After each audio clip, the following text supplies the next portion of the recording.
다 같이 일어나셔서 하나님의 말씀 받겠습니다. 오늘 주시는 하나님의 말씀 시편 17편입니다.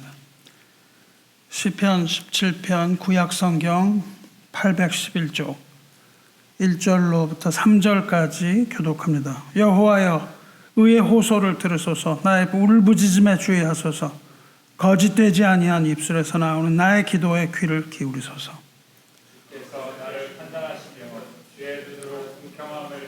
함께 읽습니다. 주께서 내 마음을 시험하시고 밤에 내게 오셔서 나를 감찰하셨으나 흠을 찾지 못하였사오니 내가 결심하고 입으로 범죄하지 아니하리로다. 아멘. 여러분 자리에 앉으시기 바랍니다. 하나님 말씀 나누겠습니다. 오늘 읽은 이 본 시에는 제목이 다윗의 기도입니다. 다윗의 기도라는 제목이 붙어 있습니다.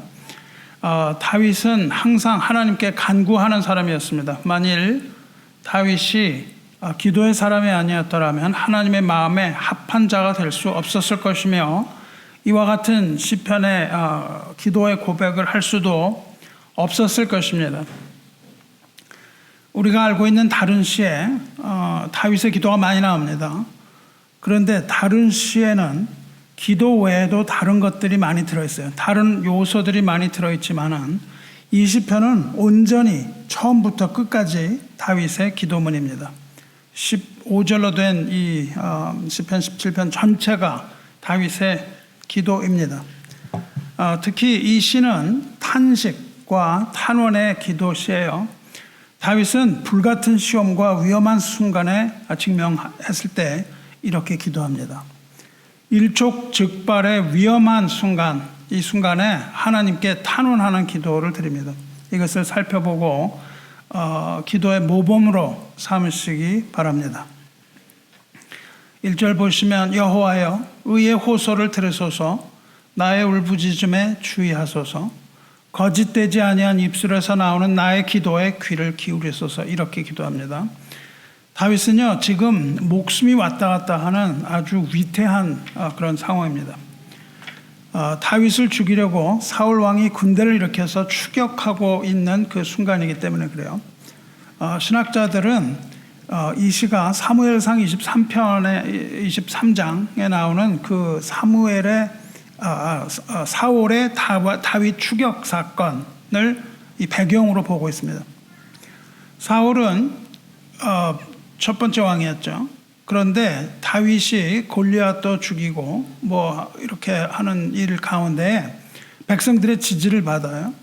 그래서 사울은 거기에 이제 다윗을 죽이기로 작정합니다. 시기와 질투와 이런 것들이 불붙듯이 일어나서 다윗을 죽이려고 하죠. 그래서 아주 집요하게 다윗을 추격하기 시작합니다.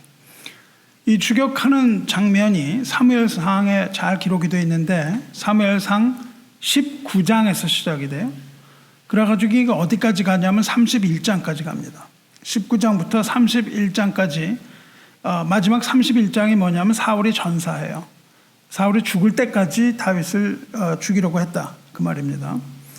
그래서 19장부터 다윗의 유랑 생활이 시작됩니다. 그 처음에 기브아라는 곳에서 시작을 해요. 그래서 마지막으로는 어디까지 가냐면 시글락이라는 곳에까지 갑니다. 그것을 지도로 그려보면은 모두 13군데를 방랑하면서 유랑하면서 다윗이 숨어 지내요. 그러니까 그 얼마나 지루하고 무섭고 두려운 그런 상황이겠습니까? 오늘 이 상황은 그 중에서도 아주 풍전등화와 같이 급박한 그런 상황이에요. 사울이 마치 동물을 사냥하는 것처럼 포위망을 좁혀갑니다. 그리고 다윗은 그것 때문에 목숨이 아주 경각에 달려 있습니다. 다윗이 당시에 마온 광야 아라바라는 곳에 있었다고 기록이 되어 있습니다. 아라바라는 광야, 황량한 곳에 있었는데 거기에 사람들이 살고 있었어요. 근데 사울은 용의주도하게 그 사람들을 다 접촉을 해서 정보를 얻습니다. 그래서 다윗이 지금 숨어있는 곳이 어딘가 이걸 다 알고 숨어있는 지점을 알았을 뿐만 아니라 어디로 도망칠 거다 하는 그 도주하는 길까지도 다 계산해 넣어요. 그리고서는 추격전을 벌입니다. 그러니까 우리가 그 동물을 사냥할 때 동물이 도망갈 길을 열어놓고 막 그러잖아요. 그것처럼 다윗이 도망갈 길까지도 아주 용의주도하게 쫓아갑니다. 다윗을 죽이려는 이 사울의 의지가 얼마나 강했는지 여기서 볼 수 있어요. 그리고 다윗을 죽이기 위해서 사울이 얼마나 치밀한 작전을 세웠는지 우리는 이 본문에서 이것을 능히 짐작하고도 남음이 있습니다. 본시는 아마도 이렇게 긴급하고 위급한 상황에서 기록된 것이다, 이렇게 생각을 합니다.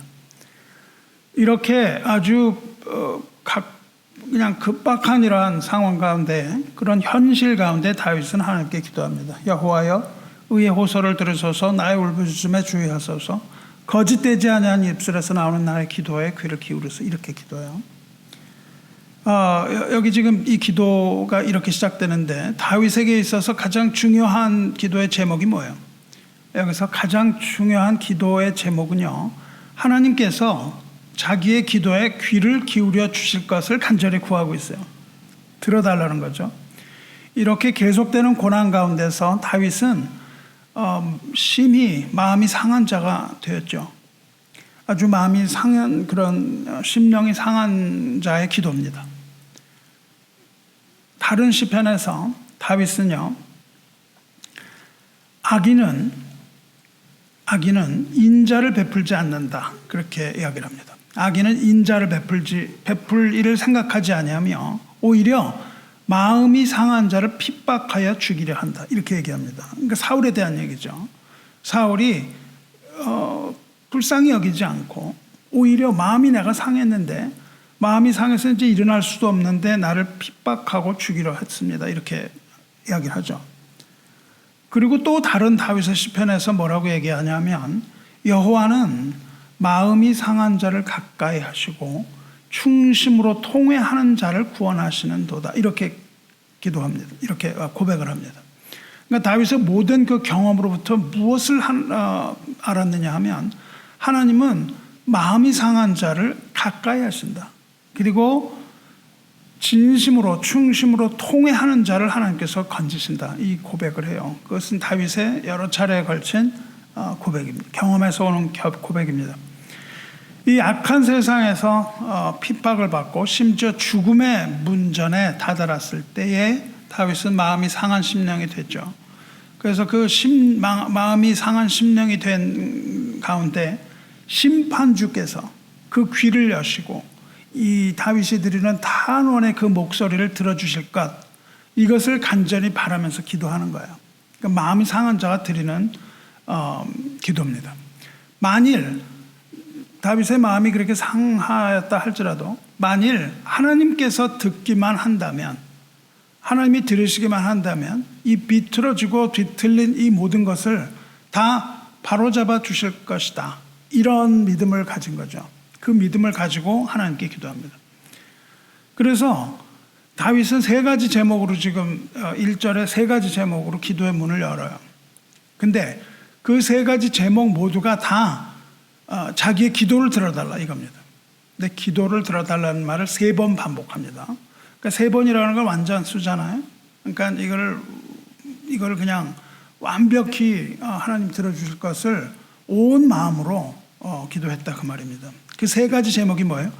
의의 호소를 들으소서, 그러죠. 두 번째 뭐라 합니까? 나의 울부짖음에 주의하소서. 세 번째로는 거짓되지 아니한 입술에서 나오는 나의 기도에 귀를 기울이소서, 이렇게 3번 한다고요. 들으소서, 주의하소서, 귀를 기울이소서, 이렇게 3번 기도하는데 이건 다 동의어입니다. 기도를 들어달라는 거죠. 들으소서, 주의하소서, 귀를 기울여소서, 이게 동의어면서 반복적인 표현이죠. 다윗의 간절함이 여기에 녹아 있는 것이죠. 여기서 의의 호소, 울부짖음, 나의 기도, 이 모두가 지금 다윗이 하나님께 드리는 기도란 말이죠. 그러니까 울부짖어서 호소하는 자기의 기도에 귀를 기울여 달라, 이렇게 간절히 기도합니다. 여기서 의의 호소라는 건 뭘까요? 의의 호소. 다윗이 나는 의인입니다, 그러므로 의로운 나의 탄원을 들어 주시옵소서, 그 말을 하는 걸까요? 나는 의롭고 사울은 악하니까 나 자신은 의롭고 사울은 악함으로 의롭지 않은 악인을 멸해달라, 이런 기도일까요? 아니죠. 성경을 알면 그렇게 말할 수 없습니다. 성경은 인간 스스로 만들어내는 의를 인정하지 않죠. 다윗의 그 의를 인정하지 않는다고요. 그러니까 여기서 말하는 의는 뭐예요? 여기서 말하는 의는 하나님의 의를 말하는 거예요. 왜냐하면 17편 그 앞에 쭉 다윗은 무슨 이야기를 하고 있냐면은 하나님을 의의 하나님이라고 부르고 있어요. 그래서 시편 4편 1절 보시면 거기서 하나님은 의의 하나님이라고 부릅니다. 다윗은 내 의의 하나님이여 내가 부를 때에 응답하소서. 하나님께서 기도를 들어달라고 할 때 하나님을 뭐라고 불러요? 의의 하나님, 그런단 말이죠. 그러니까 의의 호소라는 건 누구에게 하냐면 의로우신 하나님께 내가 호소합니다, 그 뜻이죠. 곤란 중에 나를 너그럽게 하셨사오니 내게 은혜를 베푸사 나의 기도를 들으소서. 그렇게 기도했단 말이죠. 누구에게? 의의 하나님에게. 그러니까 지금 다윗은 하나님이 의로우시기 때문에 지금 자기가 드리는 기도를 들으시리라 하는 확신을 가지고 기도하는 거예요. 그러니까 우리는 기도할 때 하나님께서 우리의 기도를 들으신다는 것을 확신을 가지고 기도를 해야죠. 그게 없이 무슨 기도가 이루어질 수가 없습니다. 하나님이 우리의 기도를 반드시 들으신다는 것을 분명히 다윗은 믿고 그것을 3번 온전하게 얘기합니다. 하나님은 의의 하나님이므로. 2절을 보세요. 주께서 나를 판단하시며 주의 눈으로 공평함을 살피소서, 그런다고요. 다윗은 지금 의의 하나님께 호소하는데 하나님은 인생을 공평하고 의롭게 판단하신다라는 믿음이 있는 거예요. 그래서 그 사실에 근거해서 지금 자신의 무죄를 호소하는 거예요. 하나님이 나를 판단하시고 나에게 어떤 것이 있나 살펴보시라는 그런 이야기죠. 이것이 다윗이 드리는 의의 호소, 의의 기도인 셈입니다. 지금 다윗은 아무런 연고 없이, 이유 없이 부당하게 핍박을 받고 있는 사람이에요. 우리가 인생을 살아갈 때 이런 억울한 경우가 많이 있죠. 이유가 없는 겁니다. 인생에 그런 이유가 있나요? 우리가 억울함을 당하는데 그것을 이유를 찾지 못합니다. 우리는 그 정도로 그것을 이유를 분별할 만한 능력이 있는 사람들이 아니에요. 이유가 없습니다. 그래서 부당하게 지금 핍박을 당할 뿐만 아니라 생명까지 노리죠. 그래서 추격을 당하고 있는 이 시점에서 무엇을 바라고 있냐면 하나님이 판단하시길 바란다고요. 그리고 하나님이 도우심을 바라고 있습니다. 사랑하는 성도 여러분, 우리가 아무런 이유도 없는데 고난과 핍박과 어려움, 난 잘하고 있는 것 같은데 그런 것들이 생긴다면 어떻게 해야 돼요? 이렇게 기도해야 된다는 것이죠. 우리가 먼저 자신을 돌아봐야 합니다. 그리고는 의로우신 하나님을 믿어야 돼요. 만일 이러한 상황에서 하나님께서 우리의 기도를 들으실 수가 없다거나 혹은 들으려고 하는 의지가 없으시다면 그것처럼 비참한 일은 없는 것이죠. 그러니까 우리는 이런 가운데 반드시 하나님이 들으시라는 그런 확신과 믿음을 가지고 하나님께 기도하는 게 굉장히 중요한 것이죠. 기도해도 소용이 없을 것이야, 이런 마음으로 무슨 기도를 하면 무슨 그것이 기도의 응답이 있겠습니까? 어떤 사람은요, 아무리 우리가 기도해도 하나님은 듣지 않으신다, 이렇게 말하기도 합니다. 하나님이 듣지 않고 계시다, 이렇게 말합니다. 근데 절대 그렇지 않은 것이죠. 하나님은 자녀의 기도를 들으시되 반드시 들으시는 분입니다. 이것을 우리가 믿으시기 바랍니다. 하나님의 음성을 듣기 위해서는 우리는 어떻게 해야 돼요? 하나님 앞에 나가야 되는 거예요. 하나님 앞에 나가지도 않고 하나님과 멀리 떨어진 자리에서 그렇게 기도해서는 안 되는 것이죠. 먼저 하나님 앞에 나가야 됩니다. 그리고 뭘 해야 되냐면 나의 뜻을 내려놔야 돼요. 우리 자신의 뜻을 내려놔야 됩니다.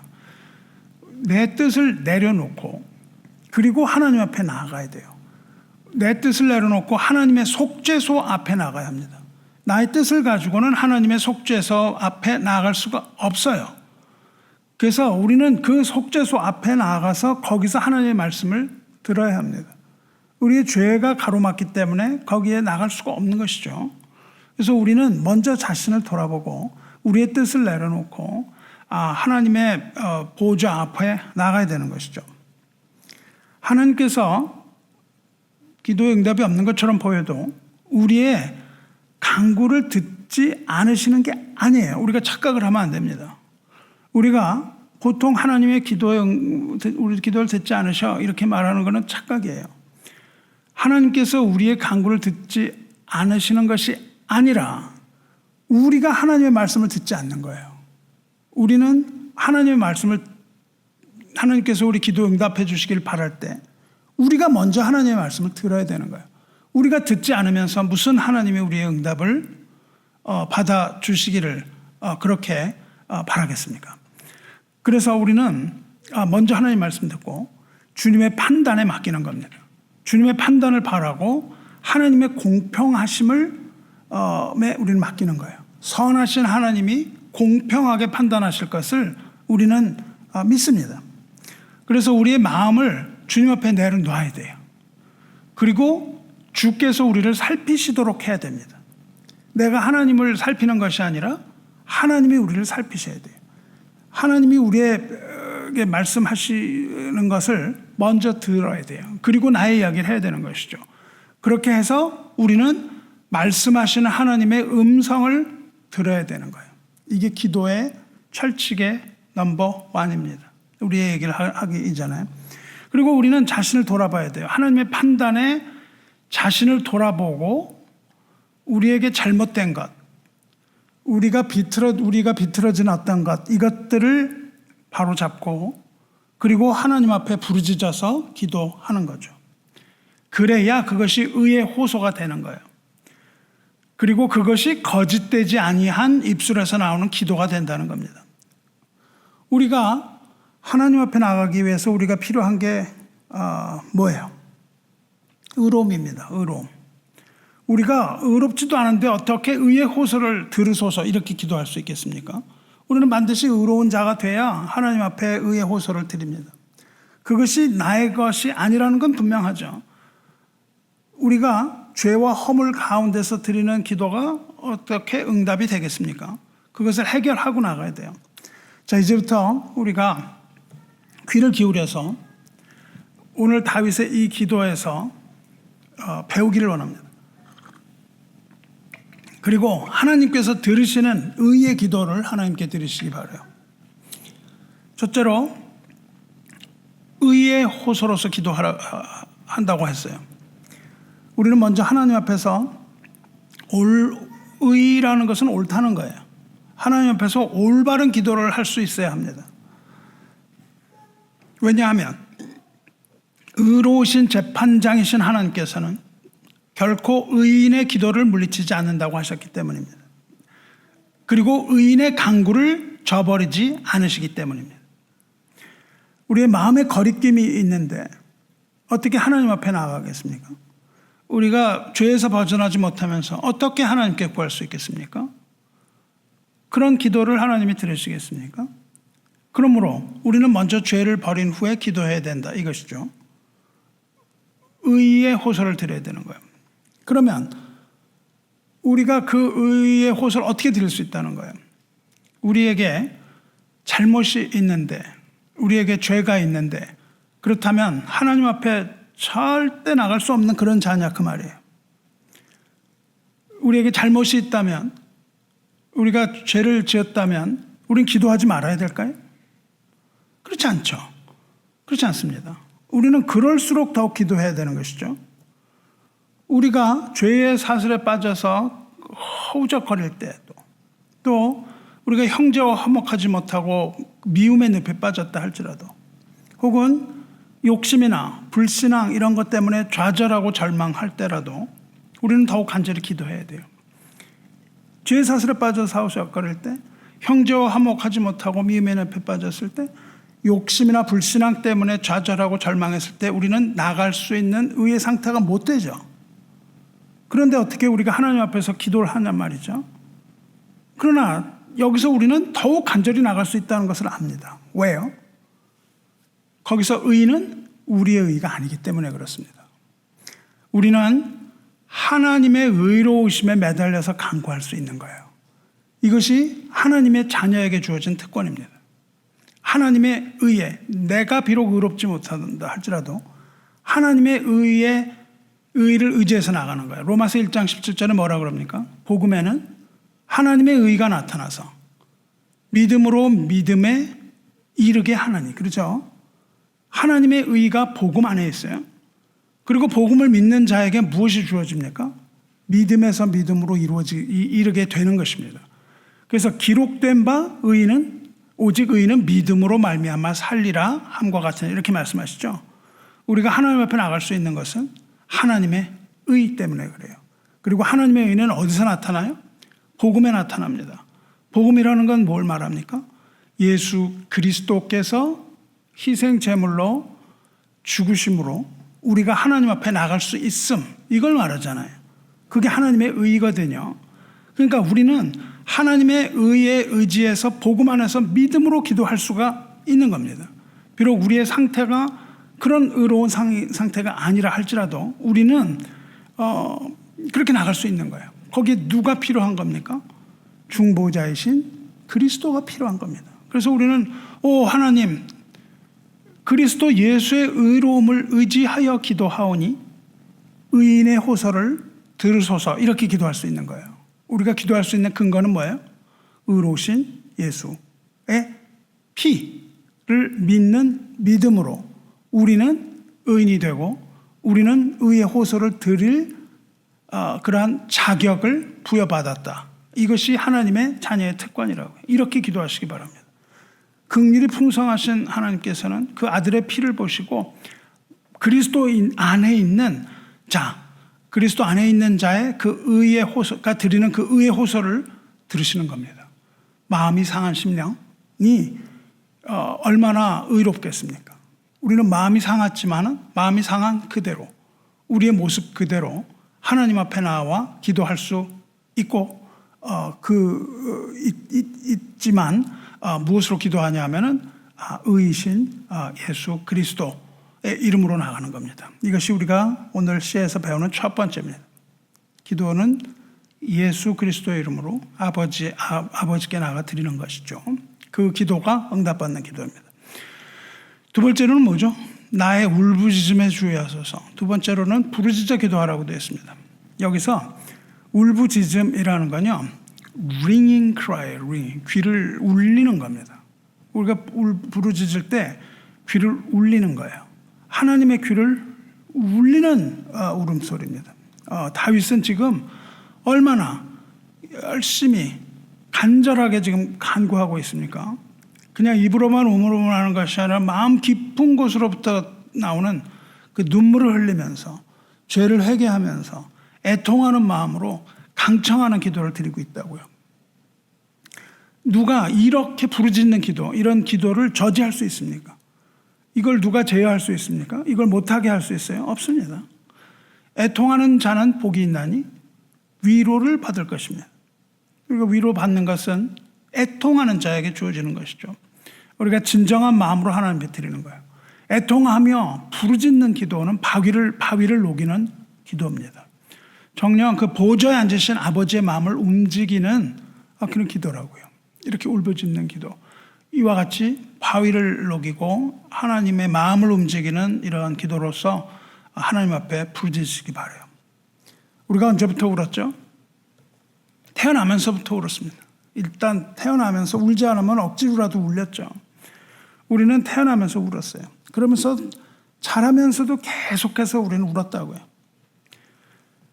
비록 이런 울부짖는 기도가 유창한 기도, 세련된 기도는 아니라 할지라도 이것은 아버지에게는 호소력이 있는 기도라고요. 어린아이가 아버지 앞에서 논리를 대가면서 이렇게 하는 기도가 효과가 있겠습니까? 아니면 울부짖는 기도가 효과가 있겠습니까? 어린아이에게 울음에는 부모를 움직이는 강력한 힘이 있다고요. 어린아이는 다른 게 필요 없어요. 그렇죠? 다른 게 필요 없고 무엇으로 자기의 필요한 것을 요청합니까? 눈물로서 울음소리로 하잖아요. 그게 부모를 움직이는 것이죠. 그래서 어린아이는 울음으로써 자기를 보호하는 보호 본능이 있습니다. 울부짖어서 하나님께 간구하시기를 축원합니다. 부끄러운 일이 아닙니다. 세 번째로는 뭐였습니까? 우리는 거짓되지 아니한 입술에서 나오는 기도라고 얘기하죠. 거짓되지 아니하는 입술에서 나오는 기도. 이거 거짓되지 아니한 입술에서 나오는 기도가 뭐예요? 정직한 기도라는 겁니다. 정직한 기도. 정직한 기도인데 입술에서 나오는 기도예요. 속에서 나오는 기도라고요. 그러니까 정직한 마음으로 기도하라는 겁니다. 진실함이 없는 기도는 하나님이 듣지 않으시죠. 우리가 아무리 부풀려도 하나님은 거기에 속지 않으시는 거죠. 이 거짓된 입술은 인간에게도 가증스럽다고 말하는데 하물며 하나님 앞에 어떻겠습니까? 기도에 있어서 가장 중요한 게 뭐예요? 정직입니다. 정직한 기도요. 하나님은 우리 마음의 중심을 보시는 분이에요. 때로 우리는 우리가 원하는 것을 얻으려고 기도를 하는데 우리 인간은요, 가면을 씁니다. 가면을. 여러분이 다른 사람을 잘 내면을 볼 수 있을까요? 옆에 있는 사람을 잘 볼 수 있어요? 행동을 보고 절대 모릅니다. 왜 그래요? 가면을 쓰고 있기 때문에. 아주 선한 척을 하기도 하고요. 어떤 사람은 아주 그냥 분을 막 낸다고요. 그런데 목적이 있어요. 그렇죠? 그 가면을 쓰고 있기 때문에 눈을 알지 못합니다. 하나님께도 원하는 것을 얻고자 하는데 가면을 쓰는 거예요. 그래서 다른 걸 구하는 것처럼 보입니다.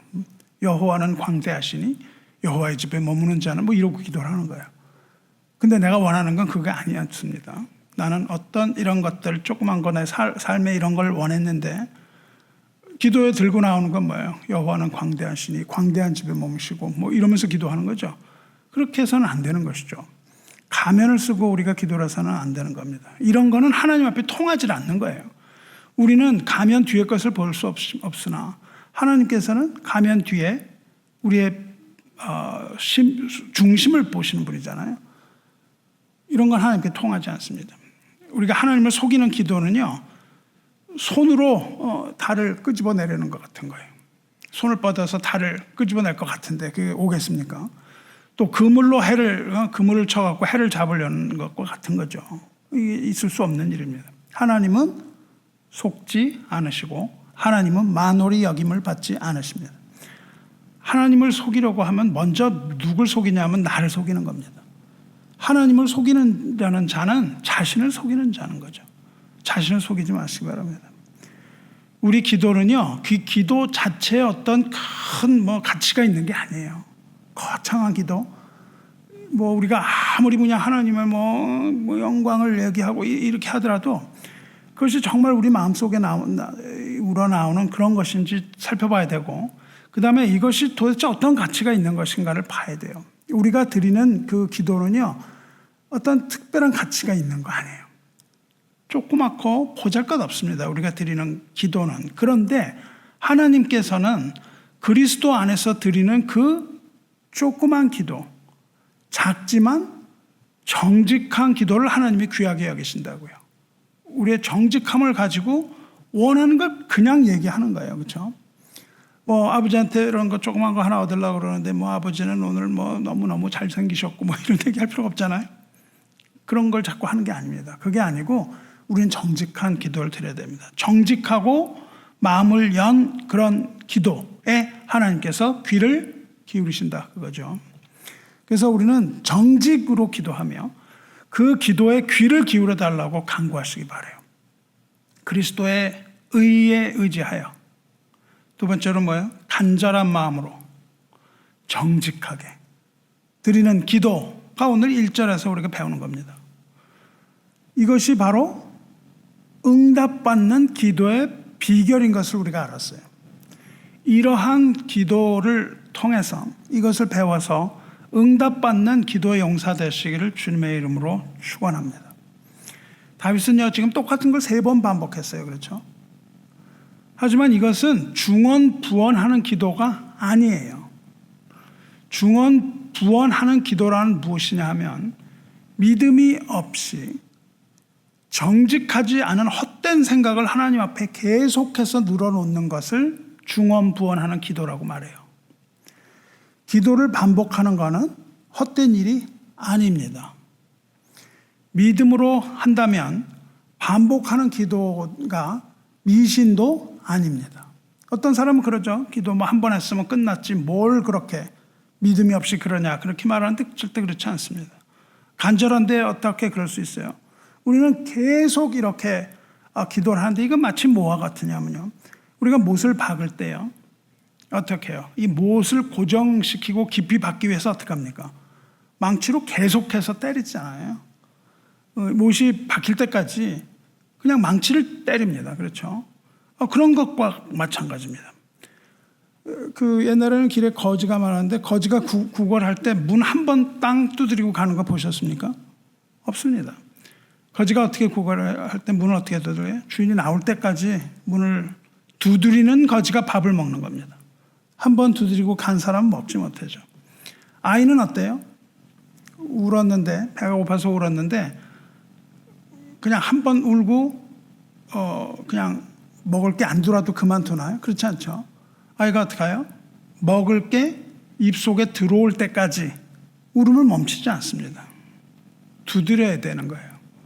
우리는 두드려야 됩니다. 구하라 그리하면 너에게 주실 것이요 찾으라 그리하면 찾아낼 것이요 문을 두드리라 그리하면 너에게 열릴 것이니 구하는 이마다 받을 것이요 찾는 이는 찾아낼 것이요 두드리는 이에게 열릴 것이다. 우리는 구하고 찾고 두드려야 되는 것이죠. 예수님도 3번에 걸쳐서 말씀하시잖아요.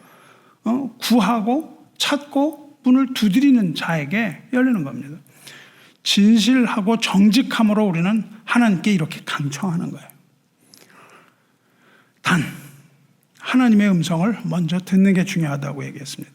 그리고 하나님의 뜻 안에서 구하면 그것이 반드시 열리는 것이죠. 2절에 주께서 나를 판단하시며 주의 눈으로 공평함을 살피소서. 이런 그 기도 가운데 우리가 얻을 수 있는 게 뭐냐면 담대함이에요. 믿음이에요.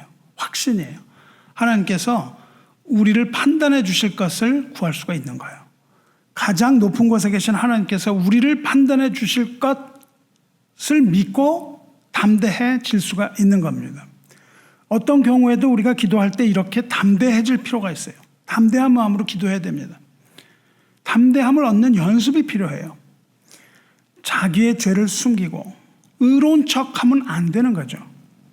나를 열고 내가 죄가 있는 그대로를 하나님께 보여드리는 거죠. 있는 그대로. 하나님께서는 죄를 미워하시며 외식하는 것 가증히 여기시고 모든 걸 다 아는 하나님 앞에 우리가 그것을 어떻게 가릴 수가 있겠어요? 우리는 그것을 열고 하나님께서 판단해 주실 것을 바랍니다. 그러면 내 안에 있는 더러운 것들이 다 있겠죠. 그렇죠? 내가 뭐 아주 의로워서 깨끗한 거라고 열고 그러는 게 아니죠. 그렇게 모든 것을 다 아시는 하나님을 속이고 기도하는 것은 교만이고 그거는 오판입니다. 우리에게 필요한 건 뭐예요? 그리스도의 이름이라고요.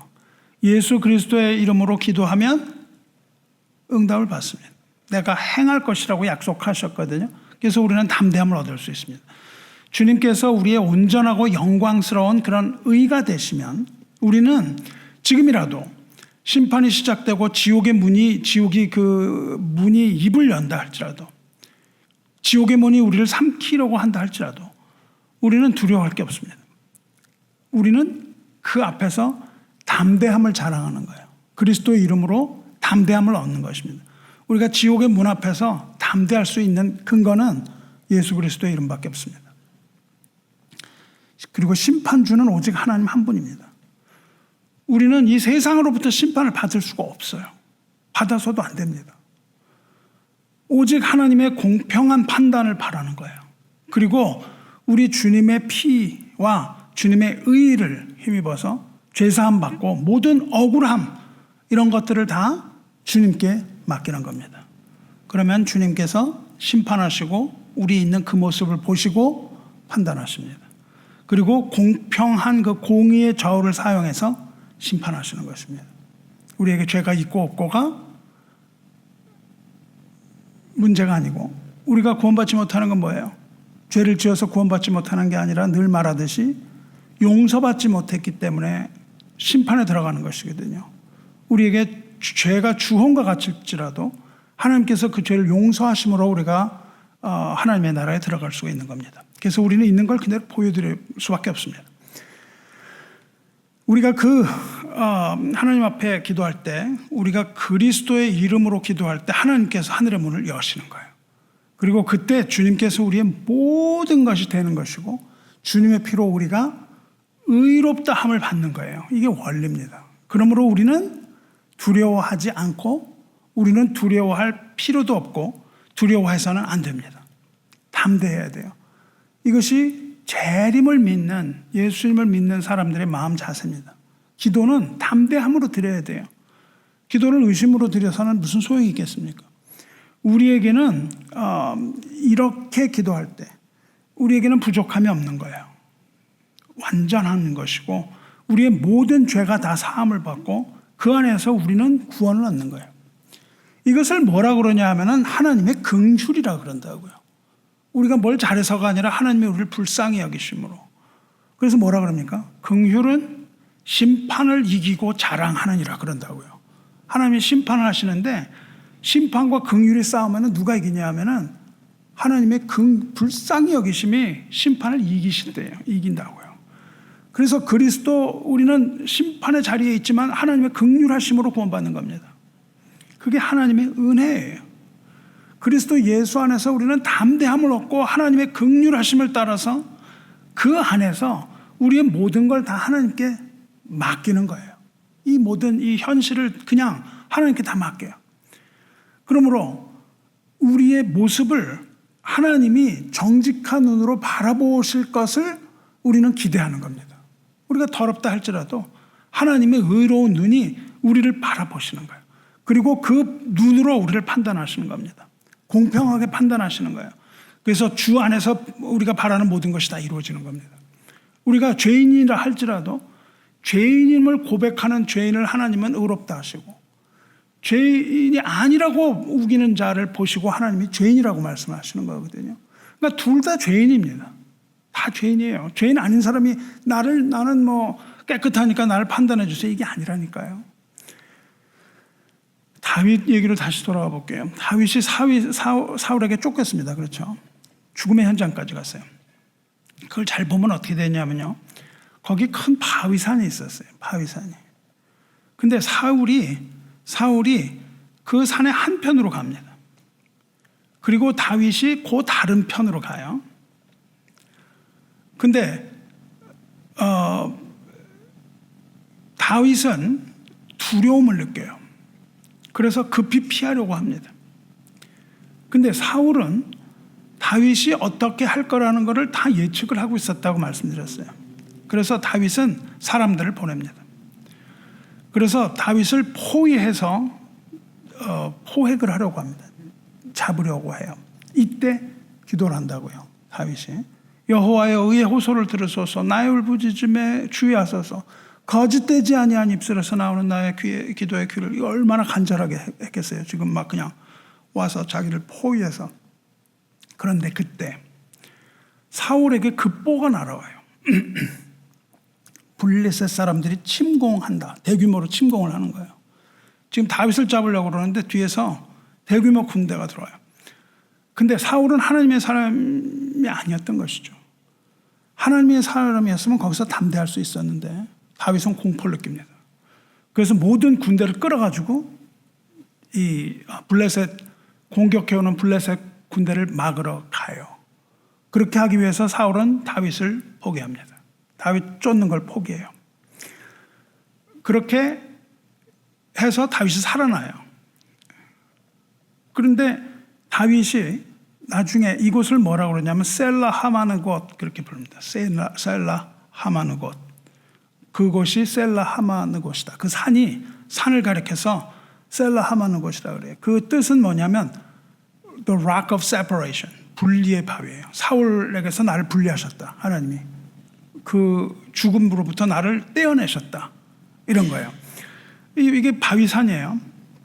그러니까 추격하는 사울을 분리하게 해준 그런 바위인데 영어 성경에서는 어떻게 번역하냐면 RSV라는 버전이나 Living Bible 같은 버전은 이걸 뭐라고 하냐면 The Rock of Escape 그렇게 번역해요.